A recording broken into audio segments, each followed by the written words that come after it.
Aboof jiru. Kunis Raashaan filannoo pireezidaantummaa kan Ameerikaa isa darbe keessa seentee yoo ta'e jechuudhaan qorannaan FBI gaggeesse loogiin siyaasaa akka keessa hin jirre agarsiisuu isaa ibsuufi jedhameera. Michael Horowitz gabaasa wixata darbee ergan irratti pireezidaantiin Tiraamp qorannaa FBI siyaasa irratti kan hundaa'ee fi aangoorraa na buusuuf qofa faana dha'iinsa irratti gaggeeffame jechuu isaanii of keessaa qaba. Tiraamp akka jabeessanii dubbatanitti gabaasni kun mootummaa jiru isa yaadameen ol aangoorraa buusuuf yaalii gaggeeffamedha jedhan. Pireezidaant Tiraamp kibxata kaleessaa televezyiyoona ABC irratti akka ibsanitti daayirektera FBI Christopher Wray qeeqanii jiru. Pireezidaantiin Ameerikaa Doonaald Tiraamp aangoorraa kaasuuf qorannaan baatii 2 gaggeeffamaa akka jiru yoo ta'u, Demokiraatonni himannaa gosa hedduu irratti dhiyeessaa turan. Kunis barreeffamoota qorataan addaa Roobert Mueller dhiyeessan kan dabalatu yoo ta'u, kunis heera Ameerikaa kan biyyoonni alaa dhimma Ameerikaa keessa akka hin seenne ittisu cabsuudhaa jedhameera. Dhumarratti afaan yaa'iin mana marii Yuunaayitid Isteetsi Naansi Peloosi hoogganoota Demokiraatotaa kanneen biroon himannaa 2 irratti waliigalaniiru. Kun aangoon garmalee gargaaramuu koongirasa danquu ka jedhu ta'uun ibsameera. Ministeerri haajaa alaa Raashiyaa gara Waashintanitti ka deebi'an yoo ta'u, waa'ee to'annaa meeshaa nukuleeraa irratti dubbachuuf ta'uun ibsameera. Kana malees Raashiyaan filannoo Ameerikaa bara 2016 keessa seentee jirti isa jedhu irratti dubbachuu fi gabaasa Waayit Haawus irraa ergame soraan dhiyeesse. Ministeerri haajaa alaa Raashiyaa Sergey Lavrov imaltuuf Ameerikaa jira. Ministeerri haajaa alaa Ameerikaa Mike Pompeo wal mari'atan waan akka irratti. United States Raashiyaa waan hedduun himatti. On the question of interference in our domestic affairs, I was clear. It's unacceptable. Akkan jedha Pompeoon waan biiteenna irratti yaadifeen qulqullichi diidi jiru ufitti lakkifnu yoo dhimmi biiteenna keessa seenan jedha. Sergey Lavrov, ministeer haajaa alaa Raashiyaati.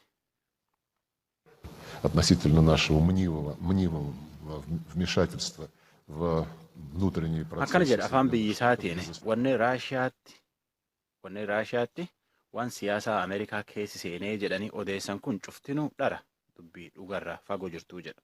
Lavrov tan maleellee pireezidaanti Tiraamp waliinleen waan hedduu irratti mari'ate. Raashiyaan jajjabeessitee mormattullee bulchootii nagaa Ameerikaa Raashiyaan filannoo Ameerikaa keessi seentee filannoo Ameerikaa dharaan guutteetiin oduu dharaa dabarsa baatee jedhaniitiin waan hedduun himatan. Imaltuu har'a tanaan bulchootii Ameerikaatiif Raashiyaa siyaasa Yuukireen, siyaasa Siiriyaatii fi waraan seer malee waan akka nukuleeraa ka seer malee gabayaa addunyaa irra maruu jira jedhan kanaaf waan hedduu irratti mari'achuuf kurfoo jiran.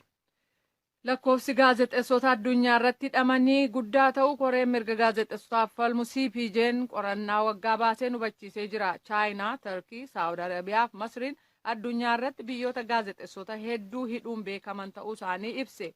Waggootii walitti aanan 4 gaazexeessota 100 hedduu hidhuun aangawoonni Shinping kan Chaayinaa, Recep Erdogan kan Turkii, Mohammed bin Salam kan Saawudii, Abdul Fattah al-Sisi kan Masrii sabaa himaa akka qeeqan dhiyeessuuf mallattoo tokkoyyuu hin argisiifne jedha CPJ'n.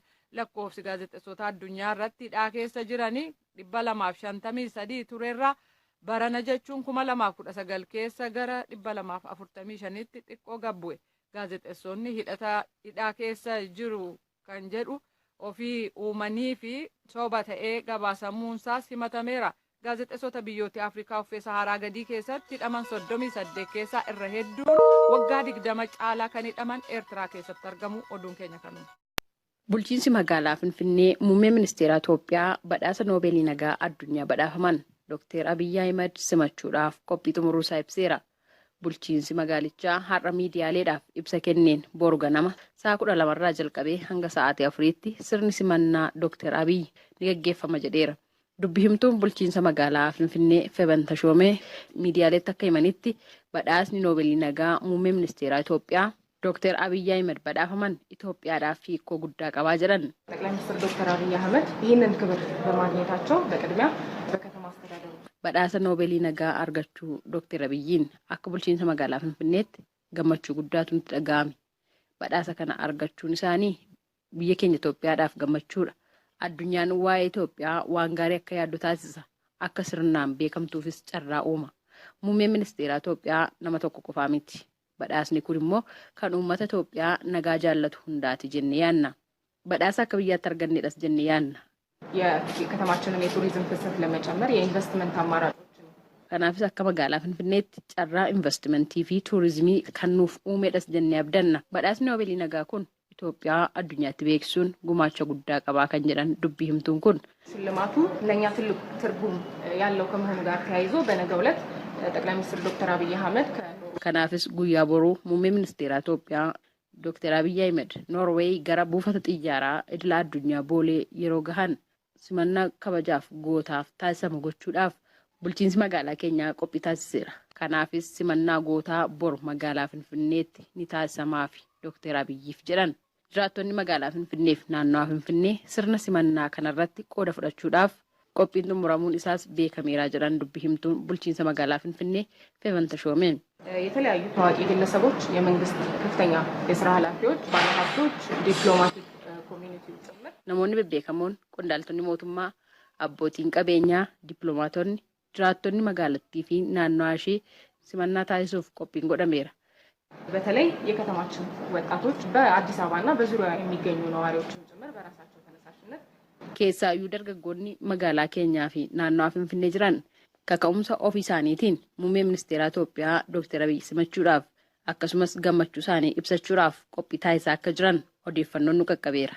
Sirna simannaa muummee ministeeraa Itoophiyaa Dr. Abiy Ahmed ilaalchisuun itti aanaan kantiibaa bulchiinsa magaalaa Finfinnee Injiinar Taakkalee Uumaa karaa fuula tiitarii isaanii jiraattota magaalaa Finfinnee fi naannawaa isheetiif waamicha dabarsaniiru. Ganama sa'aatii 2 kaasaniiti barattoonni manneen barnootaa sadarkaa 1ffaa fi sadarkaa 2ffaa magaalaa Yaaballoo keessatti argaman jiraattota magaalattii waliin hiriira kan bahan. Hiriira nagaa kana irrattis ajjechaan barattoota Oromoo keessumaa dhaabbilee barnootaa naannoo Amaaraatti argaman keessatti ta'aa jira jedhan haa dhaabbatu jechaan gaafatan. Hiriira magaalaa Yaaballootti gaggeeffame irra ture barataan tokko waa'ee hiriira gaggeeffame kana akkas jedhe. Hiriira hunduuba wanni inni sababeeffatummaan Oromoo tumin hedduun adoo akka godin Booranaa qofattu kana guutuu Oromiyaatti iyyuu duuba naannoo Amaaraa kana guddoo rakkachuu jirti.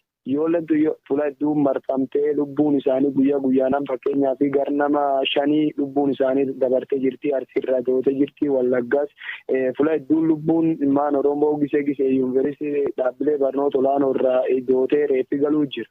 Waan kan sababeeffannee nu ammoo barattoonni magaalaa Yaaballoo kan godina Booranaa waan kan irratti jecha dhiyeen kana dheengat guyyaa darbee adii waaqoo boruu qabatina yuunivarsiitii Waldiyaa dameen barnoota isaa waggaa 3ffaa kan baratu irratti raawwatan guddoo sababeeffachuun nulleen karaa kennaan karaa cunqursa ilmaan Oromoo har'a wanti biraatiif odoo hin du'in marroo Oromummaa qofaaf jechuun wanti biraatiif tokko isaan du'aniif balleessaniif osoo hin taane hiriira baaniif nam tuqaniif osoo hin taane beekaa jechuun Oromummaa jedhuuf qofaaf kaduu jiranii waan kan sababeeffannee nulleen har'a hiriira kan ba'an. Hiriira kan yoo baanu nuti barattoonni qophaa'inna akkasumas tayaa iskuulii walitti qabamnee barattooti magaalaa uummata bal'aa magaalaa Yaaballoo waliin bifa gaddi ta'een jechuun gadda agarsiisuun osoo waan tokkollee sagalee keenya dhageeffatin isloogaanii keenya barreeffannee wanta adda addaa immoo luukii yookaan piriint godhannee uummata dhaattu dhaabbatee nu laaluuf luukii xixiqqaa wayii ergaa qabne irratti dabarfataa irra barreessina uummata kennaa agarsiisa turre. Barataan kun jiraattota duuka namni kumaan lakkaa'amu hiriira kana gubbaatti hirmaateera jedhe. Warri naannoo eegan eegumsi qima nu godhanii jiranii nu waliin baani oma bekka waan tokkollee sochiin wanti namni rifatullee hin jirtu isaan waliin baane bekka qaam nageenya walumaan hiriiree poolisii Oromiyaa gaachan kennu waan ta'eef bekka walumaan baane oma wanti tokko hasaan nu dur dhaabbatanii fa'aa akka akkaan ilaalu tokkoyyoo odoo hin jiraatin nu cina dhaabbataniitiin bekka nagumaan jalqabannee nagumaan findee ergaa suni ammoo saan 2 jalqabnee hiriira keenyaa isaa 5 cufayyuu deemee jira naannoo istaadomiitti deebi. Achitti ammoo warra bakka bu'aa yookaan itti aanaa bulchaa argannee bulchaan as hin jiru kaan ammoo kantiibaa magaalaa argannee warri kun ammoo gaafii nu gaafannuuf gaafii isaan gaafannee jirra. Yoo dubbatus barattoonni hiriira kana gubbaatti gaaffii 3 kaasanii jechuun dubbata. Gaaffii ajjeecha ilmaan ta'een irratti raawwatamuu jira kana. Fakkeenyaaf amma barataa jiwaaqoo irratti ammoo barataa ijjeessanii fakkeenya barataa ijjeessanii deebisanii ammoo hin dhibeen du'ee jecha yuunivarsiitiin ibsa kennaa jira. waan kan irratti ammoo isan hagam hordofuu jirtan bikoo isan warri uummata kan durbu waan taateef waan namni dur deemu waan taateef waan kan irratti hordofiin keessan maanir dhaqqabdan waan irra dhaqqabdan akka nuuf himtanii jennee tokko gaafisan gaafannee. Gaafin lammeessoo ammoo barattooti teennaa taa'ammallee naannoo sunitti hafan indoonellee injirtullee jechuudha. Maafennaan lubbuun isaanii harkummar suni keewwaan jirtuuf namni tokko du'eetiin jedhee yaa du'eedhaan jibbaatanii bira dabranii hojja ammoo inni jiraat kan du'in kan jiraatin kaachi gargaluu jiran barattooti teenna akka fala argattee gara Oromiyaatti akka nuuf galtu jechee gaafannee lubbuun barattoota teennaa akka bararamtuu waan jedha isaan gaafan. Sadaffaa ammoo barattoonni achi buqqaanii akkumtaan ta'anii as galanii jiru. Warri as galan ammoo bakka barumsi isaanii waan baratanii qabanii fakkeenyaaf abbaanii horii tokkochi qabitti gurguree erguu danda'a. Abbaan fakkeenyaaf ammallee deebisee qoraanii fa'aan barsiisuu danda'an kasalfa gubuu danda'an rakkoo adda addaatii fi tokkochi qabanitti dhabanii jiran. Barataan sun ammoo waggaa kan barumsaa muluu addaan dhaabee as keessatti sammuun isa cinqamtee maatiin isa cinqamtee as keessa gargaluu jira jechuudha. Warri sunii fi falii san kaa'uu jirtan maa waan jedhaati. Hangawii mootummaa barattoota hiriira ba'an kanarraa gaaffii isaanii fuudhan kantiibaa magaalaa Yaaballoo Kataan obbo Sooraa Jaataniiti. Barattoota Oromoo Yuunivarsiitii naannoo Amaaraa irratti lubbuun barataa baay'ee darbe yaa'u godina keenyallee barata tokko lubbuun darbuun hin beekama. Kan sababeeffachuudhaan barattooti magaalaa Yaaballoo yaa'u gaddi isaanii ibsataa turanii. So gaafiin isaan nu gaafatanii yaa'u nuusi wanni sadarkaa federaalaatti waan jiruufi bulchaan godina amma achi jiranii achumaan deebii gaafii isaanii kan gaafataa jiranii mootummaan naannoolleen yaa'u akkuma waliigalaatti sadarkaa naannootti rakkoon kun bal'attee deemaa waan jirtuufi furmaati ittiin kennaa illee yaanna yaa'u gaafatamees waan ta'eef deebii eegadha jedhanii jiranii kan deebifnee dhimmichi immoo hordofneetiin gurraanii isaan akka geennu nulleen deebii kennineefi. Obbo Soraan hiriirri kun nagaan xumuramus dabalanii dubbatan. Addattis waa'ee du'a barataa Yuunivarsiitii Waldiyaa Adii Waaqoo mootummaan akkamitti qorataa jira jechaan gaafatamanii akkas jechuun deebisu. Wanni dhimmi federaalaa bulchiinsi aanaa achi dhaqee qorachuu hin danda'u. Yuunivarsiitiin sadarkaa federaalaatti kan isiin bultu. Garuu mootummaan naannoo mootummaa federaalaati waliin mari'ataa jiranii isaanitti mootummaa naannoo fi naannoo yookaan naannoo federaalaati. Wal qunnamanii kan qoratanii isaan kan sadarkaa naannootti dhaabatanii akka hojjetaa jiranii yaa'uu nan beeka. Barattoonni hiriira kana gubbaa turanis mootummaan gaaffiiwwan gaafanne kan ilaalee nuuf deebisuu baannaan gaaffii qabnu karaa nagaan dhiyeeffachuu itti fufnaa jechuun VOA himanii jiru. Maqaan koo Dr. Abdulaziz Musbaan jedhama. Ilaalchi koo badhaasa Dr. Abiyyi ilaalchisee. Tokkoffaa Dr. Abiyyi akka nama tokkotti yoo ilaallu jalqaba irratti mootummaa ekspiriyaansii dheeraa qabu waggaa dheeraadhaaf biyya bulcheetti hojjetaa turani. Kun ammoo waanuma uummanni barbaadu hojjetuun isaanii fakkeenyaaf dirree dimookiraasii bal'isuudhaan paartiiwwan adda addaa kara biyyaatti deebisuu. Kanaaf immoo namoota hidhaarra jiran namoota bebbeekamoo namoota mirga isaaniitiif falmanne hidhamaa turan. Hidhaadhaa gadi dhiisanii biyyatti dabaluun dalagaa uummanni barbaadu keessaa dalagaa gurguddaa ture. Kun badhaasni isaanii akka badhaafamu kan jedhu yaada qaba. Dabree ammoo badhaasa isaaniitiin booda wantoonni hojjetamaa jiru biyya keessatti. Karaa yuunivarsiitii irratti wantoonni hojjetamaa jiru, karaa siyaasaatiin wantoonni hojjetamaa jiru, karaa fedhii uummataatiin wantoonni hojjetamaa jiru. Keessattuu iyyuu wareegama qeerroo irratti ilaalchi qeerroon qabuu fi wantoonni amma hojjetamaa jirutti dhunoo wal faallessa. Kun ammoo badhaasa jalqabaasan isaan badhaasisaa osoo hin taane kan armaan dura hojjetan sun wanta isaan badhaasisu waan ta'eef badhaasni isaanii ta'uu hin qoran jiran baga badhaafamanii baga gammadan jiran. Rakkoowwan achi booda uumaman kun waan badhaasa kanaan wal qabatu miti. Anumti illee gaafa jalqabaa badhaasa isaan gaafa eebbifaman hiriira baanee gammannee gammachuu ibsataa ture. Suni waan dabre. Sanaan booda rakkoowwan uumaman kanaaf Dr. Abiyyi akka nama tokkotti maal godhuu qaban furmaata kennuu qaban jedhee yaada. Kana karaa kamiin adabamuu qabu Dr. Abiyyi yoo jennamu badhaasa kana fudhachuu hin qabaniidhaan osoo hin taane akka mootummaa naannootti akka mootummaa biyya takkaatti dhaabataniif ilaaluun dirqama ta'a. Waadaan nu duraan uummataaf galle maal fakkaata? Waadaa irratti itti hojjetaa jirramoo waan biraa hojjetaa jirra kan jedhu suni assaayimentii Dr. Abiyyi fi aangawoota mootummaa olaanoo ta'a jedheeti yaada. Maqaan koo Galatee Rushaan jedhama. Magaalaa Adaamaan jiraadha. Badhaasi kun Noobeelii badhaasa nageenyaati jedhameeti kan kenname. Badhaasa nageenyaa gaafa fudhattu nageenya eegsiftee nageenyi biyya tokko keessa jira yoo ta'e nageenyi sun ifaan ifatti mul'atee uummati nagaadha yoo ta'e uummata sana fayyadaa jirta yoo ta'edha. akka yaada kootiitti badhaasi kan kennamu. Garuu badhaasi kun amma biyya keessatti nageenyi jeeqamaa jiru. Qaamni tokko miidhamaa, namni ajjeefamaa, mirgi namaa sarbamaa. Badhaasa kana fudhachuu nanaafi kun waan hin eegamne akka sirriin taa'ee natti mul'ataani akka kootti kanatti fudhatama qaba jedhee hin dubbadhu. Takkanaaf galetti namni badhaasa nageenyaa fudhatu biyya isaa keessa nageenyi jiraachuu qaba. Sabaaf sablammiin hundumtuu walqixa mirgi isaa nageenyi isaa eegamuu qaba. Saba tokko irratti mirgi isaa dhiibamaa, sabni tokko nageenyi isaa jeeqamaa, sababa sabni gara biraan nagaa qaba jedhanii waan dubbatanii fi nageenyi kan saba tokko boora'aa. Kan qaama biraa ammoo nageenyi isaa eegamaa nageenyatu jira jedhamee akkasittiin ibsamee badhaasi kun kennamu naan akka kootti dogongora jedheen fudhadha. Biyyi kun sadarkaa kanarra akka geessullee kan godhe ga'ee qarree fi qeerroo Oromootiin jedhaanii sababi isaa ka'umsa isaan kanaan dura itti miidhamuu isaanii dhiiga isaaniitti dhangalaasuu isaanii lubbuun isaaniitti darbuudhaanii kan nageenyumti kun innumti akka walitti dhufamu kan teessuniyyuu jechuudha. Maqaan kiyya Shaamil jedhama. Badhaasni Noobeelii Dr. Abiyyi argatan kanarratti gammachuu guddaatti natti dhagahame. Kuni lammii biyya keenyaa hundumaa Oromoodhaaf waan baay'ee nama boonsu, waan baay'ee nama korsudha. Badhaasni kun akkanatti mul'atutti waan dalagameef qofa osoo hin ta'in ka kenname waan of dura dalaganiifillee dursanii beekamtii kennuuf natti fakkaata. Haalli biyya keessa jiru tasgabbaa ta'uu dhabuun isaa beekamaadha. Kuni ammoo qabatama waan keessa tarree waan keessa dabrine san takkattiidhaan keessaa bahuun ni ulfaata. Kuni waan yeroodhaaf malee waan itti fufu jedheetiin hin yaadu. Kuni waan yeroo hundaatii miti. Yeroo muraasa booda waan dhaabbatu jedheetiin hin yaadu. Piraaktis gochuu dimookiraasii muuxannoo hin qabnu, yaada keenya ibsaan bilisaan ibsuu muuxannoo hin qabnu. Kana kanarraa kan ka'e malee jeequmsi amma jiru kun tasgabbiin dhabuun amma jiraatu kuni gaaffiin bu'uura waan deebuu dhabeef ta'eetiin waan ka'u natti fakkaatu. Badhaasa argachuun sirriidhuma.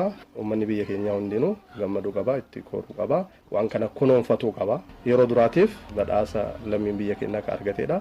Kana waan ufiitti tikfachuu qaba. Rabbi isaallee galatoomfatuu qaba jedhee yaada. Tole, ani Waaqayyo Jaalaan jedhama. Badhaasni kun akkuma maqaasaa badhaasa nageenyaa jedhama. Akkuma namni hunduu beeku immoo biyya Itoophiyaa keessa nagaan hin jiru. Amma naannootti qaxxaamuruun hanga rakkoo ta'utti barattoonni barachuu aga dadhabanitti naannoon hedduun keessaa'uu Oromiyaa godinoonni hedduun komaandii poostii jala jiru. Waraanatu jira. Waraansa keessa jirti jechuun ni danda'ama biyyi kuni.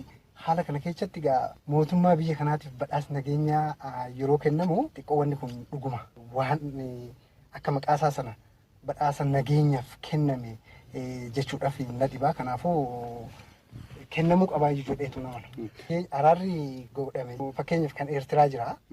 Yoo fakkeenya fudhannee garuu dhuguma araara Eertiraa Abiyyiitu godhee Abiyyuma qofatu akkam godheeti namni tokko maaliif araara nama lamaa ogguu jennu namni lamaan biyyi lama Itoophiyaa fi Eertiraa wal dhaban fakkeenyaaf araara isaanii kana yogguu godhamu mootummaa lamaantu araara kanaaf gahee taphate malee addatti Dr. Abiyyi qofti gahee san taphatee araarri sun godhame amantaa jiru hin qabu. Sababaan isaas osoo Isaayyaas dide araarri sun hin godhamu. Araarri sun ta'uu hin danda'u jechuudha.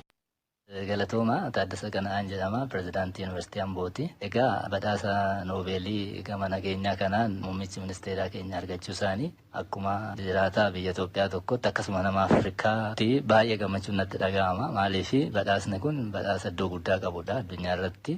Afrikaa keessaa namoota muraasa keessa waan argatan kanaan baay'ee gammannee jirra. Hojiin isaan ittiin badhaasa kana argatan keessattuu nageenya fiduu keessatti, waraana Eertiraa hambisuu keessatti, akkasumallee biyyoolee naannoo gaanfa Afrikaa jiran kana Jibuutiitti, Sudaanitti, Sudaan kibbaatti wanta isaan hojjetan irraa ka'eeti jedha ibsi liikuuni kan ibsu. Haa ta'uuti isaan ammaatti argatan duwwaa miti abdiin keenya. Gama biraan immoo biyyuma keenya keessa iyyuu nageenya hin jiru ta'e hiikan qabaatu. Kanaaf ammaatti argatan kanatti akka enerjiitti fayyadamanii biyyattii kana guutuu keessatti nageenya akka nuu dhufu abdii qabna. Nageenya nama tokko duwwaa miti immoo kan fidu namni waliin hojjetee uummannis illee nagaadhaaf hojjetee biyya keenya guutuu keessatti waraanni dhaabbachuu qaba, waraanni dhabamuu qaba, namni nagaan jiraachuu qaba, bakka jirru hundumatti nagaan jiraachuu qabna. Isaanis waan humna isaanii hojjetanii uummannis waan humna isaatti buusee nageenyi biyya kana guutuu irratti akka dhufuun abdii qaba.